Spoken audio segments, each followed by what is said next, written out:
The movie starts as we see a woman named Natalia and her mother, Alina, drive through a storm to the hospital. The woman is in labor. In pain, she begs her mother to drive quickly.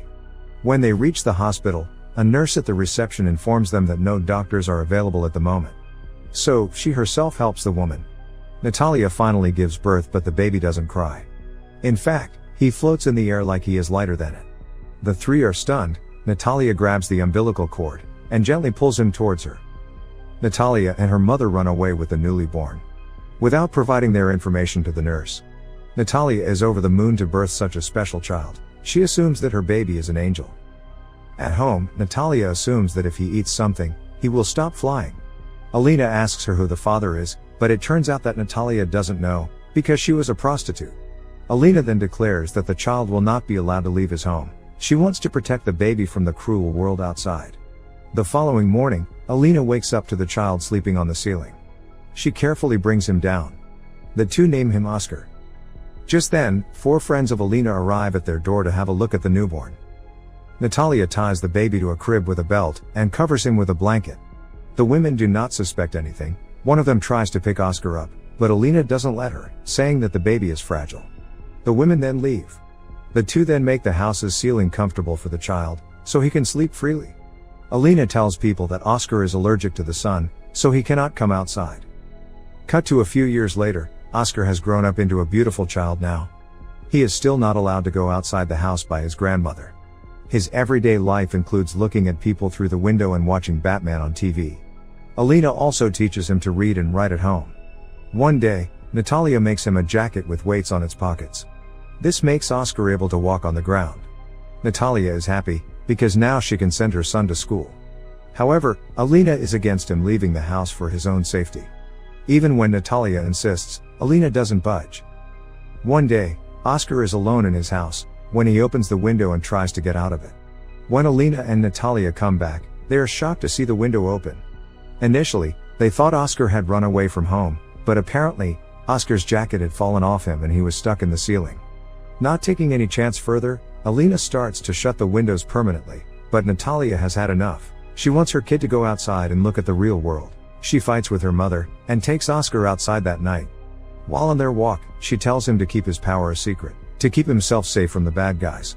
He limps while walking, as he hasn't walked that much in life. That day onwards, Natalia starts to take him out every day in his jacket. They walk hand in hand. Natalia even teaches him to walk better. One day, Natalia and Oscar are shopping, when she leaves Oscar outside a store. While he waits, he bumps into a little girl named Agata, and drops her groceries. The little girl is mad at him, and asks him to help her carry the groceries to her house.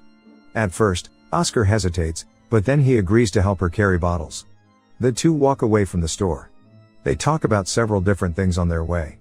After they walk for a while, Oscar is tired because of the weights in his pockets, so he throws them out. The weight of the bottles keeps him on the ground. But when they reach Agata's home, she asks him for the bottles. Knowing that he will fly away without them, Oscar refuses. The two tug the bottles and eventually drop them. Since the weights are gone, Oscar flies up, but thankfully is stopped by a roof. The little girl assumes that he is a superhero, and watches him in awe. She gives him her backpack so that he can stay on the ground, and promises to not tell anyone. Natalia is at home, worried to death about her son. Just then, he comes home running. He tells his mother about his new friend. When asked if she knows about Oscar's powers, he lies and says that she doesn't. From the following day, Agata and Oscar play together. She comes to Oscar's every day for playdates. One day, Agata's grandmother brings her over.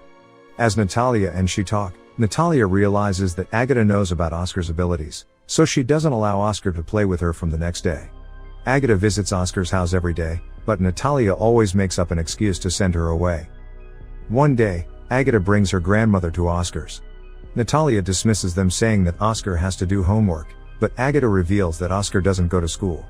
The grandmother, along with other ladies in the town, calls the police to Natalia's house. They demand Natalia and Alina to admit Oscar to a school. The two agree.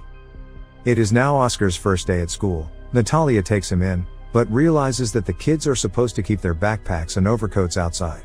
Saddened, she brings him back to the car, and they come back home. They finally decide to move to a remote town to avoid anyone checking on Oscar's condition. Cut to a few years later, Oscar is all grown up now.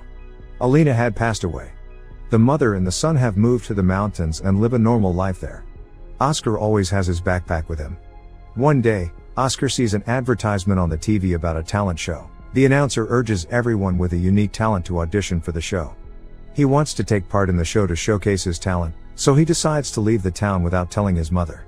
A few days later, Oscar is at the talent show where he shows everyone his flying abilities. Everyone is amazed. Some assume that Oscar is an angel.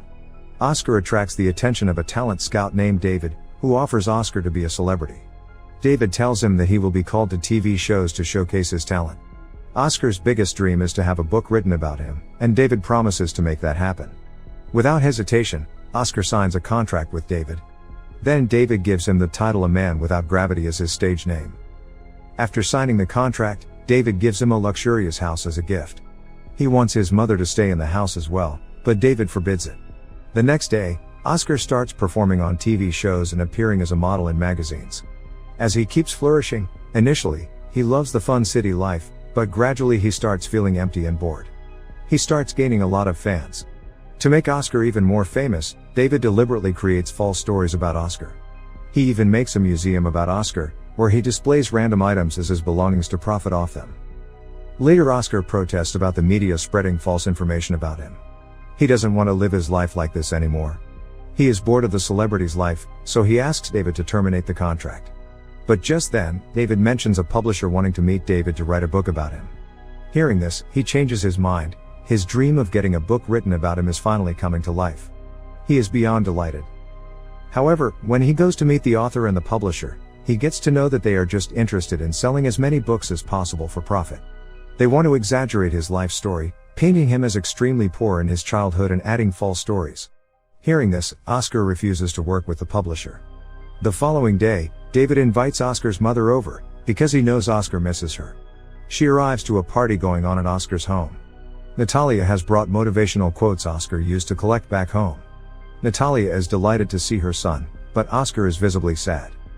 The next day, Oscar makes a mistake while appearing on a live TV broadcast. David is furious at him. Oscar reveals that he doesn't want to be the man without gravity anymore. He asks David to fake his death so he can live a peaceful life. The news spreads like wildfire. Everyone talks about Oscar's death. Journalists come to Oscar's house every day to try and interview his mother. Days pass, and Oscar has changed his identity to Desky. He changes his appearance and pretends to be handicapped, so he can tie himself to a wheelchair when going outside. Desky is now working as a receptionist, at a hotel famous for prostitutes. One Christmas Eve, every room is empty except for one. Desky goes to check on the person in the room. He finds the new prostitute there, who tells him everything is fine. As he is about to leave, the woman calls Desky by his real name, Oscar. Oscar is surprised, as it turns out that the woman is Agatha. She has started working as a prostitute. They are very happy to finally meet again. The next day, they go on a date and talk about many things from their past. At night they come back to Oscar's room and have sex. They actually love each other, but Agatha still hesitates to accept Oscar's love because of her profession. They get into a huge fight about the situation and Oscar leaves. The next day, Oscar goes back to his old town to see that the place has been deserted. The museum they opened to display Oscar's belongings has been closed too. He goes inside his old house, and stays there for a while when suddenly someone knocks on the door. It is Agatha dressed as her younger self. Seeing her like that, Oscar smiles. Cut to a few years later, Oscar and Agatha are married and live in Oscar's childhood home. Agatha is pregnant with their child. Oscar has started working as a window cleaner. The movie ends as we see Oscar dresses up as Batman, cleaning a skyscraper's window.